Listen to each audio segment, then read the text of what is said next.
স্বামী মৃত্যুসজ্জায় শুয়ে কাপা গলায় স্ত্রীকে বলল, শোনো, একটা সত্যি কথা বলবো, আলমারিতে যে তোমার সোনার গয়না ছিল সেটা আমিই চুরি করেছিলাম। স্ত্রী চোখের জল মুছতে মুছতে বলল, কোনো সমস্যা নেই, তুমি তো আমার নিজের মানুষ। স্বামী একটু হেসে আবার বলল, আর শোনো, তোমার ভাই যে তোমাকে 1,00,000 টাকা জমা রেখেছিল সেটাও আমি খরচ করে ফেলেছি। স্ত্রী শান্ত গলায় বলল, টাকা পয়সা আসে যায়, তুমি তো আমার স্বামী। স্বামী এবার একটু সাহস নিয়ে বলল, তোমার কমিটির টাকাগুলোও আমি উড়িয়ে দিয়েছি। স্ত্রী হেসে বলল, তা নিয়ে কি হয়েছে, তুমি তো আমার ভরসা। স্বামী মুখে হালকা হাসি এনে বলল, আর পাশের বাড়ির বউকে যে গোপনে ফোন করতো সেটা আমি করতাম। এবার স্ত্রীর চোখ কপালে উঠে গেল, কিন্তু কিছু বলল না। স্বামী ভয়ে আবার বলল, আর তোমার ভাই যে নতুন স্মার্টফোনটা আনতে যাচ্ছিল সেটাও আমি বেচে দিয়েছি।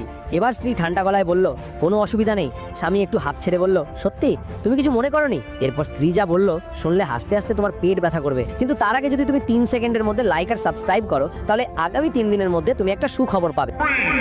3, 2, 1. স্ত্রী মিষ্টি হেসে বলল, কোনো ব্যাপার না, তুমি যে মারা যাচ্ছ তোমাকে বিষ আমিই দিয়েছি।